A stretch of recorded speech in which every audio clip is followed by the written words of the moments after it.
So good morning, everybody. Welcome to Women in Leeds Digital's Future of Our Digital World event. So really not our normal topic, but we wanted to do something as part of the festival. And we really felt that this was a topic that people were thinking about. So looking at the new future and what that means, I guess we're all at the moment stuck inside, living our own strange COVID experience. And I think it's a really good time to start looking up and thinking about what the new world looks for. And for me, I feel like especially the workplace is going to be very different with regards to it being much more employee-led. So hopefully today, I think the sort of things that we can talk about is what a city will look like in the future. Will many of us want to live in towns, work in towns, work in smaller communities? We're currently using technology in force. So are we going to start looking at things like Teams and Zoom we're using now and try and rebalance in other ways that we communicate? And interesting topics like hierarchy. A lot of conversations that I've had have said, the old boys club, does it still exist? Actually, do introverts now have a louder voice in the workplace? Do they have a louder voice in the world? And are we actually making a level playing field? So I don't want to keep too much time. Today, what we're going to do is we're going to have five, I believe, outstanding speakers. And they're going to do 5-minute lightning talks. And they're going to be around their perception in this space. Afterwards, hopefully, we're going to go into some breakout sessions. So I'm going to try and make that work. If it doesn't, and that's okay, we'll turn it into a Q&A session. But we're hoping to go into some group sessions where the speakers can facilitate you guys and really your concepts and ideas around this. So there'll be 15 minutes of that. Then we'll all come back together and talk about the three, I guess, key points, almost poignant things that come out of those discussions. And hopefully it will develop a paper with some thought leadership that we'll be able to share back and give us a bit of a wider perspective of how people in Leeds and the wider region feel about COVID and what they want from the future. So we have got a hashtag today, which is, one second, let more people in. Leeds Digital Future. So if you could share that would be fantastic on Twitter or other social media. And I hope you really enjoy the session. I think it's going to be quite fast and quite furious, but hopefully that will keep everybody interested. So first of all, what I want to do is move on to our first speaker. So our first speaker is Jeremiah. So I am going to hopefully pin him, and I look forward to hearing from you. Brilliant. Thank you very much indeed for the introduction, Sarah, and welcome everybody to the online version of this talk. I was invited to think about the future of work on the basis of my most recent book, which is called Humans as a Service, and thinks about digitalization and its impact on technology and work.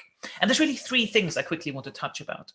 First is this fact that there are these competing narratives about what happens in a digital future of work. So on the one hand, technology is great, right? The very fact that we can have this meeting here today is enabled by technology. And it's really important that we sort of support innovation and foster that in the workplace. But at the same time, we also have to be very careful, I think, in terms of what kind of technologies we end up fostering and what kind of technologies we are letting into our workplace. And I want to use one specific illustration of that, and that's what I call the rise of algorithmic management. So it's really interesting that when people talk about artificial intelligence, machine learning, new technologies in the workplace, the story is very often one of workers losing their job, of automation, the robots coming for us. Actually, what I'm seeing and what I think the COVID crisis has massively accelerated is that AI is not coming for workers' jobs, it's coming for management jobs. And it's a lot of the traditional things that an employer would have done that are now starting to be automated, whether it's hiring people, whether it's managing them on a day-to-day basis, all the way through to firing them. Those are the kind of tasks that are now being automated. And we've seen a lot of stories over the last couple of weeks, how that software can also be used to manage workers automatically and remotely. Now, there's some good things about this, right? There's more transparency potentially, there's more fairness, more predictability, but there's also potentially some real downsides to adopting these kind of technologies. There's a lot of evidence out there, for example, about algorithmic bias, the kind of discrimination that ensues when you deploy these kind of scenarios. There is increasing evidence out there about the gendered impact of such technologies when you try to surveil workers in the home place, and actually automation and software can't take account of things like caring obligations or other duties when it's simply trying to measure keystrokes and what you're doing on your screen.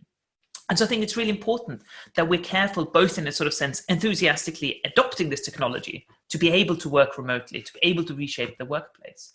But at the same time, I think also be very careful that we find a way of ensuring there's the upsides, but fundamental aspects such as privacy, such as discrimination law, stay protected. And that's really, I think, my concluding message. When we listen to stories of technology, the future of work, one thing that I'm sort of increasingly annoyed by quite frequently is this idea that there's some sort of single future of work. There's some sort of predetermined path that shapes the way technology impacts on our workplace. And that's simply not true. It's really important that we recall our agencies, whether we're managers rolling out these technologies, workers who have the technology put into our workplaces, or consultants working with people rolling this out. It's really important that we remember that there are choices to be made, and those choices are crucial in shaping a great and decent standard of work in the digital workplace of the future.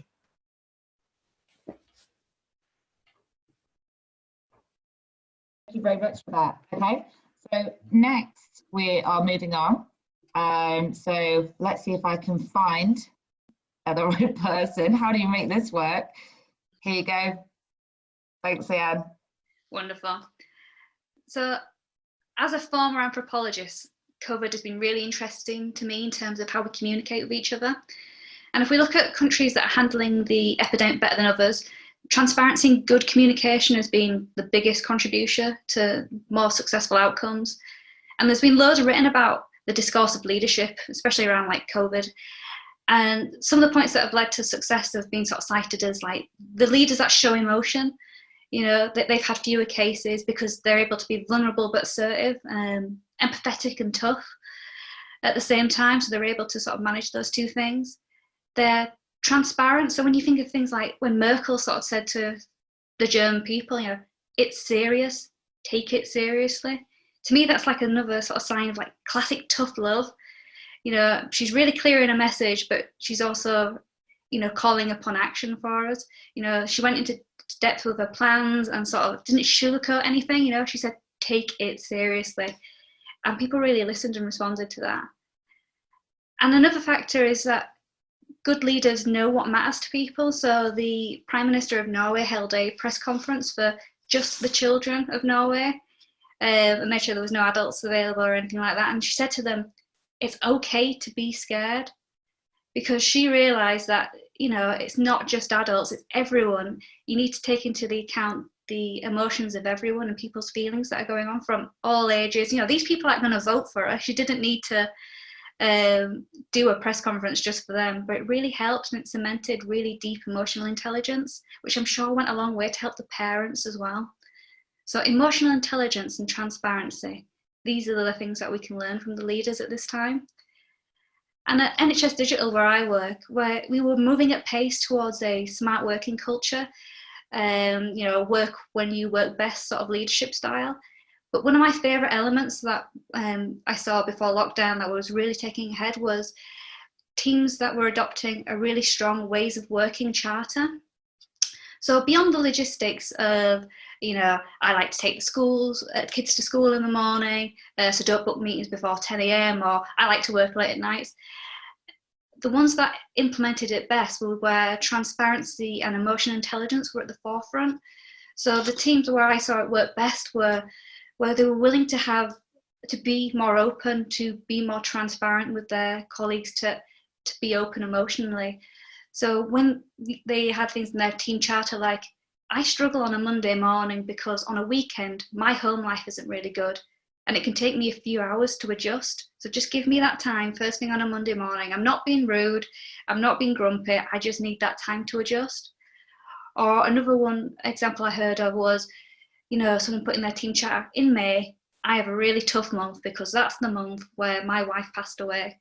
And I prefer, if in the month of May, don't assign me any major projects or anything new or too taxing beyond sort of BAU work, because I'm going to struggle that month and I really need you to be there for me. Now, I know a lot of people find that kind of honesty in the workplace really frightening, but this chatter isn't an invitation for a conversation about your personal life. It's quite the opposite, because once you've sort of put this down in a team chatter and said, these are what's going on, these emotional, personal issues, you don't need to justify anything. It is just said and done. And what you're asking for is a bit of emotional intelligence from your colleagues and leaders, and say, this is the kind of support I need for you to help me to work best. And you can be open and as honest as you feel comfortable with. So I think emotional intelligence and transparency in a ways of working charter that goes beyond logistics can be a really powerful tool. And if we try and find the positives of lockdown life, I'd say it's made me communicate better, especially with the people I work with.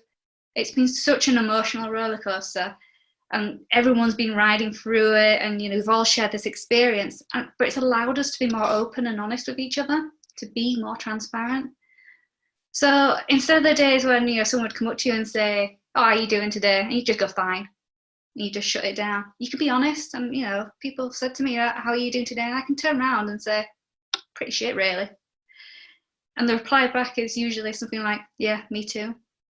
Now, I'm normally a really private person, but the last few weeks, over a month now, have been really, really challenging, particularly in my personal life. There's a lot going on. And I've had to be honest with my team, with my boss, and even the senior leadership team, and sort of say to them, I need support because there's so much going on behind the scenes that you don't see. And I spend most of my time with these people, even during lockdown life. I'm spending most of my time with these people I'm working with. And I found that pretending I don't have a life outside of work was really exhausting. And it's taken a pandemic to help me realize that. So I'm hoping what we take back from all this is the transparency, and we can bring it back together in the office. Thank you, Leanne. And you know what? Thank you for being so honest and open as well. Really amazing. Okay, so next we're moving on to Joe. Joe, you're on. Morning, everyone. Hi, so I'm Joe Mickler. I work at Leeds City Council. So some of the things I'll say in this are not necessarily views of the council, but potentially my own views. So no run to the Evening Post with some of these scenarios. But we've had, as you can imagine, a real change in how we do work over the last few weeks. We've had to do things we've never done as a council. So setting up volunteering schemes, taking parcels to vulnerable people, working with the shielded cohort, setting up a temporary mortuary, etc. There's some real challenges there in how we do our work. But one of the key things has been allowing people to work at home more. So we've had a good change the workplace programme, where lots of people do work at home. But on an average, that was probably around 3,500 people maximum per day. Within a week, we enabled 8,000 people to work from home on our network in a secure way, which was a real challenge for us from a technical perspective. I actually work in the technical area. First couple of weeks a bit bumpy, but we did things out of hours to change some of that, and have really got now to quite a stable platform of people able to work from home. But that has made us think as a council, what is that future of work? All our office space, we have lots of buildings in city centre, we have lots of buildings in localities. How do we want to use that space going forward? Do we still use them as offices? Is there more things we do around working with our partners? So again, as a local authority, you can probably imagine we work with the NHS a lot, we work with the GPs, work with third sector organisations, police, etc. And is there more of an opportunity to co-locate with some of these partners to enable that shared working to work better? But also key for us is around using our citizens to make sure we deliver the right services for them. So we have schemes which we call asset-based community development, where our citizens are really involved in how we run services in the council. And that's been a godsend over the last few weeks, because they've really enabled us to get to the grassroots of where people are most vulnerable and need the most help, to enable us to work with them in a really strong way. So we're looking at what's the future of our office space. And we are thinking of things, and again, this is potentially my views and the view of some colleagues. Do we actually go back to having, team X work in this space, or do we just say we have lots of co-located space where anybody can join, not necessarily just the council, but I guess anybody means more people have a link with the council. We're rolling out full fibre in the city, do we make sure these people have got good connectivity? Do we have facilities where they can have good Zoom kind of experiences or other technology-led experiences on conferencing? Do we make them into a space that also involves things like a cafe, etc.? So some of the commercial outlets that are out there. Would people want to have maybe a creche alongside that kind of workspace? So we haven't got any answers to any of that at the moment, but we're certainly thinking of our office of the future will look and feel very different. At the moment, a lot of our office space has transformed. So it does look very, it's all very open. Nobody has an office anymore. It is all touchdown space, so nobody has a set desk. We all have lockers. We are encouraged to work from home, but more so now, as I said, 8,000 people now working from home quite well. But key to all of that is similar to, Leanne's just said, is around well-being. So being really key to make sure that people's well-being's forefront in all of this, our employees. It's not just about the working environment and our ability to use that space. It's making sure people are looked after, that we check in with people daily, that people who need that support as an employee are getting that support. We have employees who are desperate to come back to work because they feel very lonely. Clearly we can't do that at the moment because of social distancing, but as soon as we start to be able to do that, we need to consider how do we get people back to the workplace safely. So it won't be a return to work, I'm sure, pretty as much as us thinking it won't be just come back day one and we're all back to office as normal. We'll still have social distancing in place when we do come back to work, so how might that work? How does that affect things like the cleaning regimes of the buildings? So there's lots of things to think about when we start to think about how we come back to work. So yeah, I guess the takeaway from me is, how do we think about our office space of the future? What would it look like? Is there still a need? Is it more collaborative space we need? And hopefully in our breakout session, we can talk more about that and what people feel that might look like. Okay, thank you. That's it from me. Thank you very much, Jo. And I think that leads really nicely into Tom. So welcome, Tom. Oh, Tom, I can't hear you. There he is. Sorry. Thanks for that, Sarah. And I just before I start, I wanted to say to Jo to thank her and everyone at the council for the fantastic work they're doing in this crisis, and also to Leanne. I know NHS Digital have moved absolute mountains over the past few weeks, and so I know this is hard for all of us, but I think you guys have just been doing a fantastic job, and I know you and many of your colleagues have been working incredibly hard. I must admit, I've also found it quite hard, this working from home business. And much as I get on very well, I like to think with my family, I'm really missing the social contact, the interaction, the small conversations that I have, not just in the office, but with others in the city. And I have my ups and downs. And I think, Leanne, you're absolutely right. We should be honest about that. And I'm also worried about the well-being of some of our people at Arup. We have 400 people in Leeds, and so some of my colleagues are really struggling with this. As an economic geographer and a town planner, and someone who works for a firm that is involved in the design of buildings and the built environment, it is fascinating what this might mean for cities, what it might mean for the workplace. Throughout history, businesses, people, knowledge-producing organisations such as universities and professional institutions and investors have been attracted to cities because they offer the concentrations, the diversity and the density of interactions and flows of information and knowledge across networks. But those very things that make cities so successful also make them incredibly vulnerable to economic shocks, particularly pandemics. And so this crisis poses huge questions for our cities.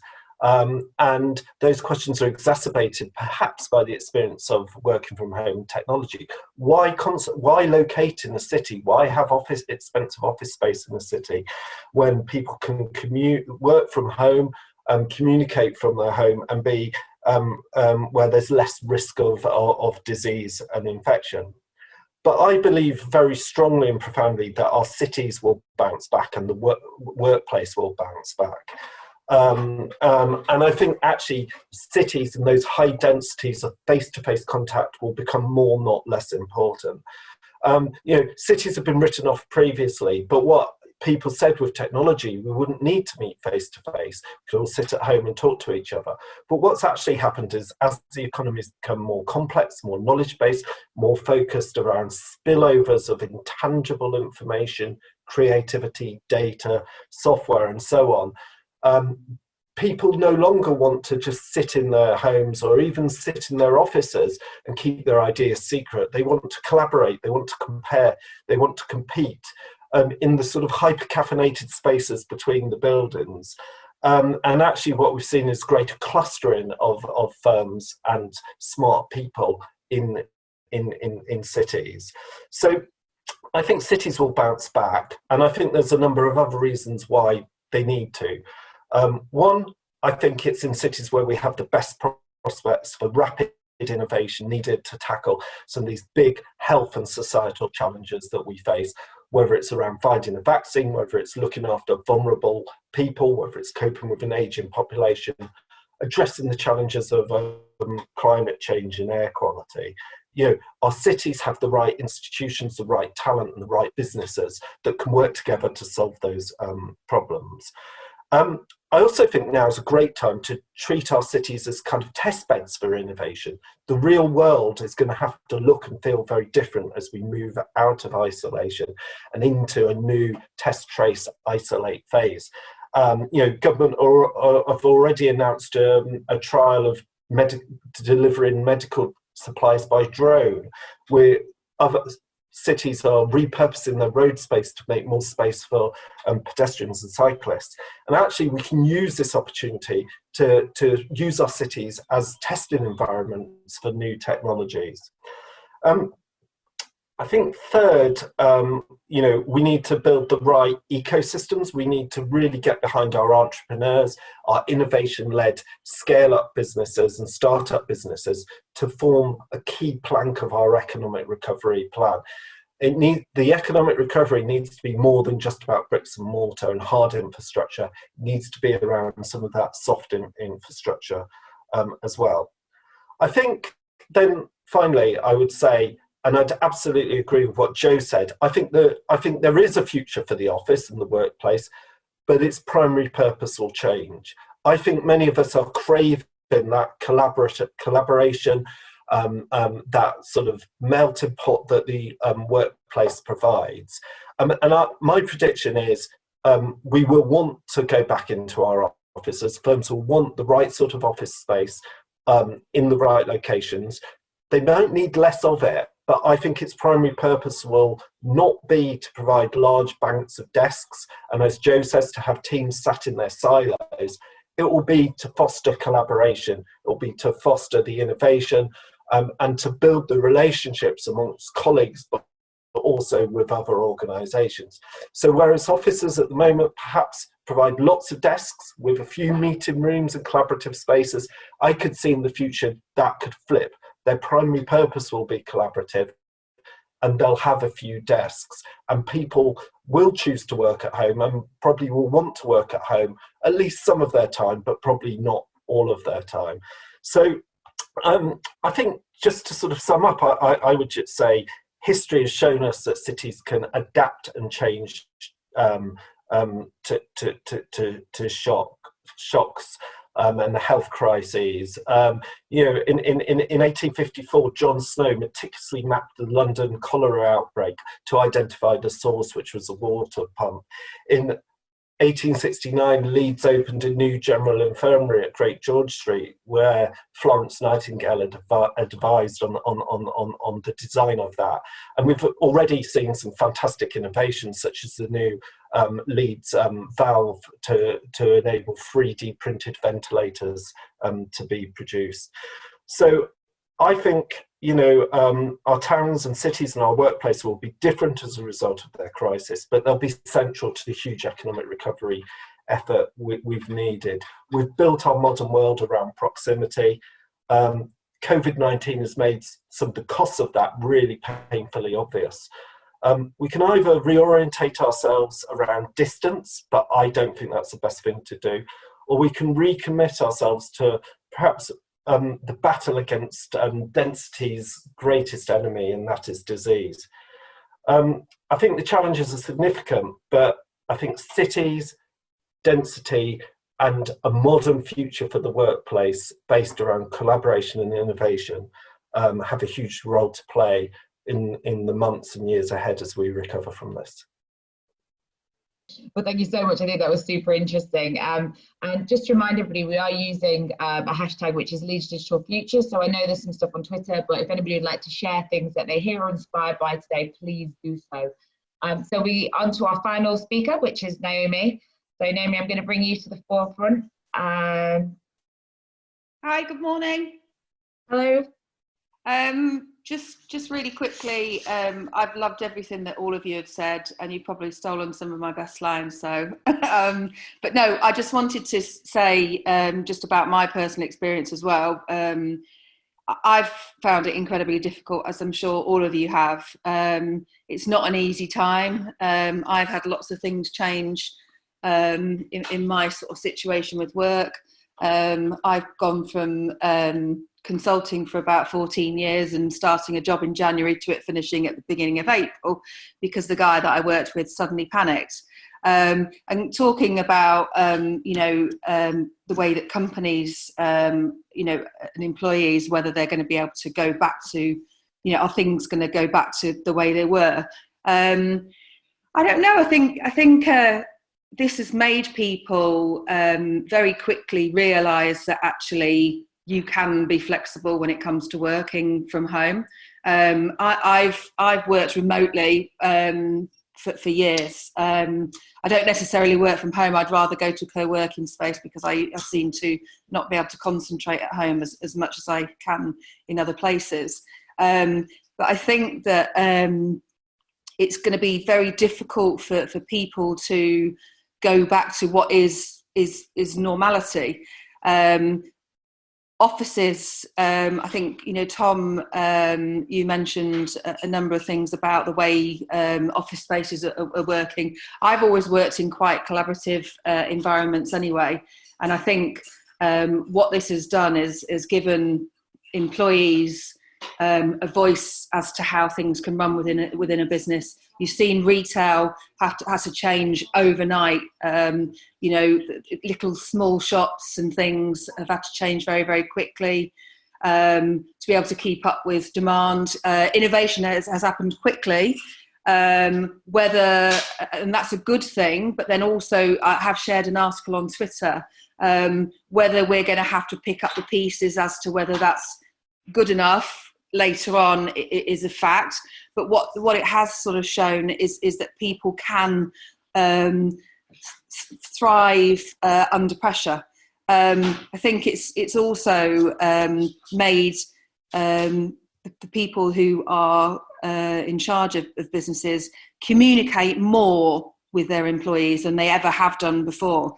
Well, that's what they should be doing anyway. I'm sure that there's some that aren't, but actually engaging with your employees and finding out how they are, how their well-being is. People are being, and I like what Leanne was saying, people are being more open. Do you know what? It's okay to say that you're not okay. It's okay to say that you're having a shit day. And I think what's really important as well is I think people are able to actually do the work that they have in a very short amount of time. It's amazing what you can do when you've got, especially, people have got kids and you're juggling homeschooling and various other different things, or you're looking after elderly relatives or whatever, is actually you can do what you need to do in a short amount of time. And I think employees in the future will have to be able to take that on board and give more trust to say, okay, you can work at home on a Friday or a Thursday or whatever, and I'm going to trust that you're going to be able to do the work that you can do in the time that you've got. I think also as well, I think co-working spaces and things like that, I think they're brilliant collaborative spaces, but whether people will return in their droves to them, I'm not sure. Or maybe they will, and maybe the offices that we have now will become sort of smaller bases, and employees will be able to work in different environments. That's what I have to say. So what we're going to try and do is use Zoom a little bit more today, and use some breakout rooms. So each of our speakers have been allocated a breakout room, and then you'll all be invited to that one of their rooms, and really just spend some time with them. I guess thrashing out or sort of taking it a little bit further, the things that they've spoken about today. So I'm going to open up the rooms, and what will happen is you'll have 15 minutes in there. After the 15 minutes, it will invite you back. If it doesn't, God knows what's going to happen. But hopefully this will be a really fun and interactive session. So fantastic. So, okay, I hope that went really well for everybody. We've got 10 minutes left. So what I'd like to do is go around the speakers from each room and basically just get a little bit of feedback from how each room went. So Jeremiah, you were room 1. So let's hear from you first. A few key takeaways. The key takeaways were, I think, first of all, that there were quite a few surprising upsides to working from home, and various people said, we saw various benefits of being at home more, having more flexibility, not having to commute. Also a few unexpected challenges, particularly in terms of sort of mixed teams, in terms of interacting with people and bringing them together, and also some really inspiring stories. One of the colleagues on our call had been involved in building the Nightingale Hospital, all through, just purely online and remote. So some really, really inspiring stories as well. So very interesting breakout session. Wow, that's really cool. Thank you very much for that. The second room was Joe. So bear me 1 second, Joe. Oh, no, it's moved. Oh. 1 second. Joe, are you there? I'm here. Can you hear me? Yeah, I can hear you. Yeah. We talked. Yep, sure. I guess we again shared experience of what it's like working from home and not being in an office environment. And I guess our key takeaways were around, people are still individuals, so we have to be mindful of everyone has different needs. People's well-being is really key to what the office of the future works like. So we mustn't underestimate. It's not about just bricks and mortar and a way of working, but taking that on board. And I think talking about what that office of the future might look like, again, as we've talked about, it is about having collaborative space where you can work with people on similar topics and themes to, shared outcomes kind of approach, but also that space has to be flexible. So Dawn was on from Shine, who already work in that kind of way and have that kind of space. Just to hear how that's impacting on them and what's coming forward from people wanting a different kind of workspace to utilise in that area as well. So I think it was about well-being, remaining sociable, and collaboration and that flexibility. And the thing we all kind of wished for was that at the end of all this, we still keep our neighbourliness, the things that will come out of this, where we do talk to our neighbours more, etc., that we maintain this as a society. So it's not just about the home working, but we don't just go back to close our door every evening when we come home and that's it. So, okay, that was it from us. Thank you. Yeah, that's fantastic. Thank you so much. So next we have you, Tom. You were group 3. Great discussion, and three main takeaways. I think the first one is actually this isn't just going to be about going back to normal. We need to take what we've learned from this to try and build back better in a way in terms of a more inclusive, more sustainable economy, and use it as a platform for doing things differently. I think secondly, linked to that, the pace in which many organisations, large and small, have had to pivot and do things differently has sort of, we need to capture that, bottle it, and take it into the new normal. So whether that's around migrating technology, but also attitudes to enable everyone to work from home, whether it's about overcoming some sort of outdated views about flexible working, whether it's about sharing data. We've done things and overcome sort of what would have been institutional inertia to kind of get stuff done quickly, and we need to sort of take that as we go forward. And then finally, I think around the whole point about collaboration, both physical and non-physical, actually how we harness diversity, collaboration between diverse groups of people, organisations, large and small, across different sectors, but also between our sort of creatives, our hipsters, our geeks, as well, because that makes for richer experiences, but actually for more economically successful cities as well. So those were the three things for me, Sarah. Fantastic. That was wonderful. Thank you. Leanne, group 4. Yeah, it was fantastic. So we were talking about sort of implementing sort of ways of working charters.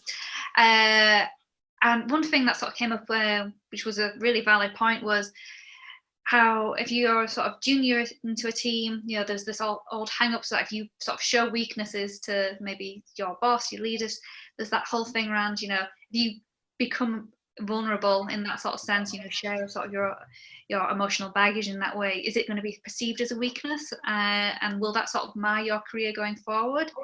So we're discussing perhaps, if we sort of have a culture where that's celebrated, embraced, that we all have weaknesses, we all have baggage, to sort of bring that forward, then that might go some ways towards curtailing that sense that if you reveal too much to leaders, are you going to get passed over for a promotion because they perceive you as weak? Also in terms of diversity, in terms of neurodiversity, because I know there's been a lot of work around enabling people with neurodiversity to sort of express the ways they like to work. But if everyone did it, then they wouldn't be singled out. We would all have the same, we'd all be working on the same page. It wouldn't feel like we're dividing people up into subcategories. And one of my favorite points was that someone expressed how the COVID crisis has allowed them to be more caring and compassionate at work. It's not that they never were, it's just the fact that it's actually more socially acceptable to be that way. And they have noticed like a cultural shift, because they're in a position of leadership and they're able to demonstrate you can be caring and compassionate at work to your colleagues, and that's filtering out throughout. And I think that was just a lovely thought to end on. Amazing, lovely. Thank you for that. And Naomi. So in our group, we had a couple of different points. So I think just based on working at home, it doesn't work for everybody. I think that was a really key thing. And one of the other points as well is that actually those sort of large offices that people have maybe will be having smaller offices and more flexible spaces that we'll be using, so like working spaces and things like that. Fantastic. So it feels like for me that the things that have come out is that we all, well, I guess from today, want a better, more inclusive and human-driven work environment, whatever that looks like, whether it's in the cities, working from home, but that the fact that everybody's individual cases are embraced, and it is human driven and not driven by HR contracts, I guess, that people signed maybe a couple of years ago before they joined the business. So really excited about the input and really excited that everybody got together today. We are at 12 o'clock. So what I was going to say is if people do want to carry on the conversation, please use the hashtag and keep speaking about it, because I think it's there's been some really interesting output today. So it's Leeds Digital Future. And if anybody wants to reach out to any of the speakers or myself afterwards, I think we'd all be willing to talk further. But thank you so much for taking part in this event today. I think it's been really special. I think it's made people think, hopefully, about some positive stuff, because other countries are starting to come out of lockdown. So hopefully, that's on the cards. So let's start, like making sure that the future that we shape for our working careers works for us. So thank you so much, everybody, and hope